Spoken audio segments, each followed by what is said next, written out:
Winn often said that we are on this earth for such a short time, and once we're gone, the world soon forgets us. However, in her 97 years, or 97 and 3/4 years, Winn did leave her mark. She will be remembered by all who knew her. Whether you called her teacher, co-worker, friend, or family, we all learned from Winn. Her passion for history, politics, theater, music, art, and literature provided an encyclopedic wealth of material that equipped her to be conversant on almost any subject. Sometimes you hear a phrase like the rock of the church. Well, Winn is the rock of this museum. She has been the research librarian since 1997 and very involved in all aspects of this. When I asked her for a little bio, she would only tell me in terms of education that she has 3 3/4 degrees in history, which is probably adequate. She, in her past life, included 25 years teaching college, 35 years of business in the East Coast, but I've known her for almost 19 now, and I was initially introduced to your county museum by Winn. So, Winn, why don't you tell us about the presidents? Thank you, Mark. You neglected to say that I was a Canadian. I usually, and that's why I tell you that, because there might be a slight bias manifest in some things I say. I'm also Scottish. My father was used to saying that I was conceived in Scotland and born in Canada to save my fare. So I'm an American of some 50-odd years, however. Winn often spoke about her wonderfully nurturing parents who gave her guidance and encouraged her to think on her own. While growing up in Regina and later Vancouver, popular picture shows often featured Ginger Rogers wearing beautiful clothes, living in a New York City penthouse, and dining at fine restaurants. When asked, "What do you want to be when you grow up?" Winn's response was, "I want to be like Ginger Rogers." Most people probably laughed. Having grown up in the Depression era, a Ginger Rogers lifestyle would have seemed like a fairy tale. But Winn did it. In fact, she did more. She became a businesswoman, wore beautiful clothes, just like Ginger Rogers, lived in a New York City penthouse apartment overlooking Central Park, attended Broadway shows, wined, dined, and danced at the finer New York restaurants, performed in the theater, sang at Carnegie Hall, became a U.S. citizen in 1955. She also became a wife to George Granados and traveled in the U.S. and around the world. In addition to a Ginger Rogers lifestyle, Winn earned a bachelor's degree, 2 master's degree, and she started a doctorate program. She became a professor and later a wife to Albert Herrschaft. She even became a mother, adopting Al's son, Richard. He was born in Newry, County Down, Ireland, where his Scottish father, was a caretaker on an English estate. So my father got a benefit of private school and so on. Mother had come from the Highlands of Scotland, from the Isle of Mull. Her name was Morag, M-O-R-A-G, which is Gaelic for Miriam. And at 13 you went to work. And so she went to work first for Sir Henry Keith as a table mate. And then she moved over to work for the Duke of Hamilton, Alexander Hamilton's great. And she stayed working for the Duke of Hamilton. And she went to a concert one night. My father was a singer. He was singing, and she saw him. And that's how she came to know him. And his brother also worked for the Duke of Hamilton. And so that's how they got married. And he worked in a haberdashery. She worked for the Duke of Hamilton. But then she had children, and he went to war. He was in Italy and France. And then they took a contingent and sent it to Turkey and Greece and Italy. They were following the Staff Canal. And he took my father as far as India, where he got malaria. They had no cure for it. They had quinine, which they took, and that was all. But would disabled. My father couldn't work or anything. We had the attacks. And luckily, a Canadian doctor came in to see him and said to him, "Did you ever live in the tropics?" And he said, "Yes, I did." And so he said, "You've got to get out of this kind of climate, this wet climate, go where it's dry and cold. I know just the place, Canada." And my dad said, "Well, my wife had an uncle there." And they thought about it, and they came to Regina. And you wore mittens on a string so you identify yours. And the teachers would be undressing you when you got there and dressing you. I'd run home in the snow so cold, and I always had to go to the bathroom, hammering on the door. And my mother said, "You should go before you leave." And I never did because I was engaged with people. I went to Scott Collegiate High School for 4 years. Then I went to Lutheran College. So I started to work to save money to go to university, which was in Saskatchewan. First, I worked all during my high school.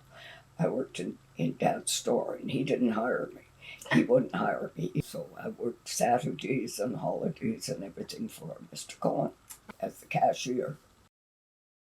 It was wartime now. We were in the war. And the 4 of the boys that graduated in my class in June 1939 were dead in the war by October. And our teachers had told them, "Don't go. Make them recruit you. Make them ask for you. You've had 10 years of a depression. Your fathers couldn't have work. They couldn't find work for your fathers. Tomorrow, if they recruit you today, you'll have a uniform and food and all the things you need."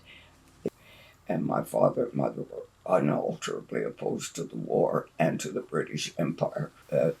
They were not royalists, not at all. But the King and Queen came and we saw them. They came for a visit right before the war.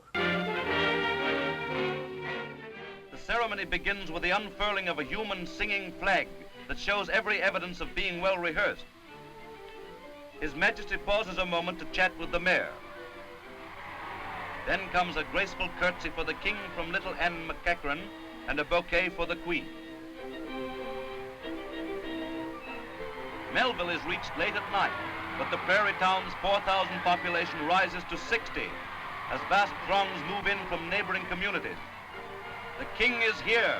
Long live the King.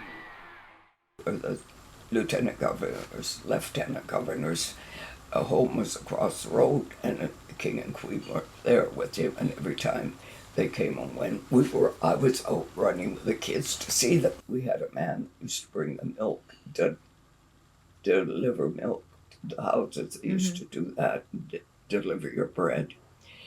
And he was so happy to see the Queen and everything. He was a Scotsman, and my mother said, "I just hope that you feel this way when they come and get your son and to go to war." She said, because he will be fighting for Queen Elizabeth, not for you. And unfortunately, he lost 2 sons. And he came to the door and he said, "You were right."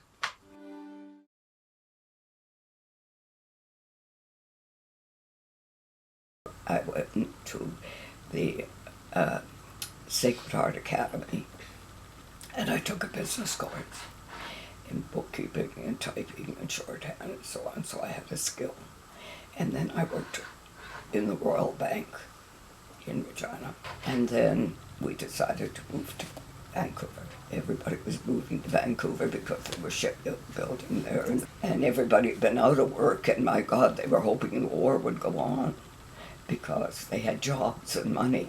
I went to work in Vancouver to Vancouver Engineering, which was a shipbuilding company. So I stayed there until I went back to university, and I went to UBC.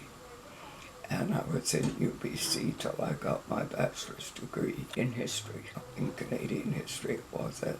And I had to take French for 7 years. I had to take you had to take Latin. I had Latin in all high school and Latin in college. And then I got 2 or 3 grants from the IODE, the Daughters of the British Empire, who gave me a going away party when I was leaving the museum. And I thought, well, they helped me through college. And I got a teaching fellowship, and I came to Worcester, Massachusetts, to Clark. And the whole history department were Unitarians. All my students were fellows returning from the war.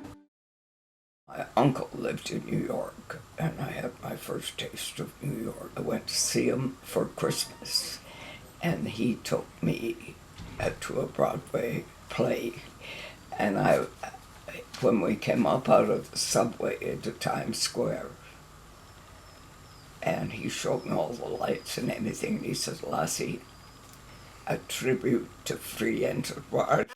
He was with the American Bankers Association, and he was an advisor to President Roosevelt and President Truman. I went back, and I was working for Clarence Barnhart, and he sponsored me. And he was living in Westchester County, and I got a job, and he was writing the American College Dictionary. When I left that job, I went into New York, and I had been boarding in a boarding house in Westchester, and then I began my working career in New York. I had been working downtown New York for an insurance company, Aetna Insurance. And it was right off Wall Street. I loved it, riding the subway down. I loved New York. I'd get onto the subway, and it was always standing room only when they got to my stop, and I had to stop in downtown. You'd be standing there holding on to something and reading the paper, and so it was crowded. Somebody, to get on the subway, somebody had there were guards there. They'd come along, and to get the people on, a guard, their knee in your back, and then the doors were closed. I went to work for Almay, and they had a hypoallergenic cosmetic, and I became a promoter for them. It was prescribed by doctors, so I would go to medical conventions throughout the United States, and I did that for 3 years. Lived in New York, worked for Almay, and traveled for Almay.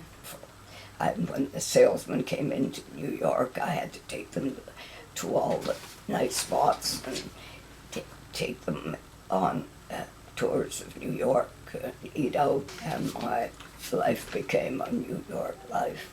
And then I got very, very tired. I was interested in changing my job, and I was looking for something. And somebody said, the Unitarian Church in Brooklyn is looking for a manager, an office manager, to work for the ministers. And this was the Brooklyn Church, so I went to work for them. Best job I ever had. I had 2 months off in summer. Their offering made the endowment, and they had a lot of money. The church could do anything, and did, into helping the poor. George grew up in the Sunday school of that church, and that's where I met him.